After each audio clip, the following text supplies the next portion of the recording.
നിങ്ങൾ ദുരന്തർ സിനിമ കണ്ടിട്ടുണ്ടോ? അതിൽ ഒരു സീനുണ്ട്.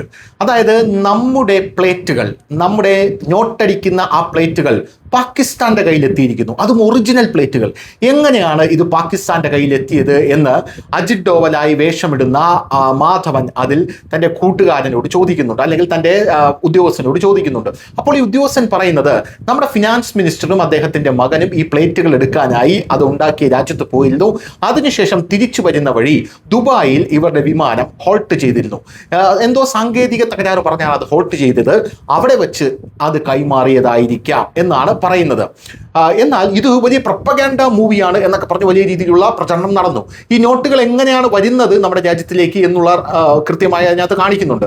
ഇതൊക്കെ പണ്ട് മുതലേ മാധ്യമങ്ങൾ റിപ്പോർട്ട് ചെയ്യുന്ന കാര്യമാണ്. അതായത് അതിർത്തികൾ വഴി, നേപ്പാൾ അതിർത്തി വഴി ഉത്തർപ്രദേശിലേക്കും ബീഹാറിലേക്കും വരിക, അങ്ങനെ ഉത്തർപ്രദേശിലെയും ബീഹാറിലെയും എല്ലാം തന്നെ ചെറിയ ചെറിയ ഗുണ്ടാ സംഘങ്ങളിലേക്ക് ഈ നോട്ടുകൾ എത്തിക്കുക എന്നുള്ളതാണ്. പാകിസ്ഥാനിൽ നോട്ട് അച്ചടിച്ച് ഇങ്ങനെ കൊണ്ടുവരിക എന്നുള്ളതാണ് പ്രധാനപ്പെട്ട കാര്യം.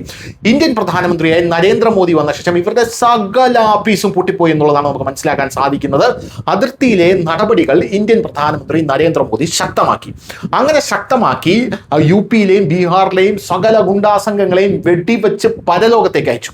അങ്ങനത്തെ സാഹചര്യത്തിൽ ദാവൂദ് ഇബ്രാഹിമിന്റെ കട മൊത്തം പൂട്ടിപ്പോയി എന്നുള്ളതാണ് മനസ്സിലാക്കാൻ സാധിക്കുന്നത്. ഇപ്പോഴിതാ അതിർത്തിയിൽ നടപടി കൂടുതൽ ശക്തമാകുന്നതോടെ ദാവൂദുമായി ബന്ധമുള്ള വ്യാജ കറൻസി സിൻഡിക്കേറ്റ് അത് മറനീക്കി പുറത്തു വന്നിരിക്കുന്നു എന്ന റിപ്പോർട്ടുകളാണ് ഇപ്പോൾ പുറത്തു വന്നിരിക്കുന്നത്. പാകിസ്ഥാനിൽ നിന്ന് പ്രവർത്തിക്കുന്ന ദാവൂദ് ഇബ്രാഹിമുമായി ബന്ധമുള്ള സിൻഡിക്കേറ്റ് പാകിസ്ഥാൻ, ബംഗ്ലാദേശ് എന്നിവയിലൂടെയുള്ള അതിർത്തി കടന്നുള്ള കള്ളക്കടത്ത് മാർഗങ്ങളെ ഇനി ആശ്രയിക്കാൻ പാടില്ല. കാരണം അതുവഴി വരാൻ സാധിക്കില്ല. അതുകൊണ്ട് തന്നെ പ്രാദേശികമായി വ്യാജ നോട്ടുകൾ അച്ചടിക്കാൻ ഇന്ത്യയിലെ പ്രവർത്തകരോട് കൂടുതൽ നിങ്ങൾ നിർദ്ദേശിക്കണം എന്നവർ പറഞ്ഞിരിക്കുകയാണ്. അതായത് ഇന്ത്യക്കകത്ത് തന്നെ ഇനി നിങ്ങൾ വ്യാജ നോട്ടുകൾ അച്ചടിച്ച് തുടങ്ങുക. അല്ലാതെ പാകിസ്ഥാനിൽ നിന്ന് അച്ചടിച്ച് അതിർത്തി വഴി കൊണ്ടുവരാം എന്ന് നിങ്ങൾ സ്വപ്നത്തിൽ വിചാരിക്കേണ്ട. കാരണം അത് നടക്കില്ല. അതിർത്തികൾ ശക്തമായി കഴിഞ്ഞു, അതിർത്തികൾ സുരക്ഷിതമായി കഴിഞ്ഞു. ഉൽപാദനം വർദ്ധിക്കാനുള്ള ബോധപൂർവമായിട്ടുള്ള ശ്രമത്തിലേക്കാണ് ഈ പ്രവണത വിരൽ ചൂണ്ടുന്നത്. ഇന്ത്യൻ സമ്പദ് വ്യവസ്ഥയെ തകർക്കാനുള്ള ഏകോപിത ശ്രമത്തിന്റെ സൂചനകളും ഇതോടൊപ്പമുണ്ട്.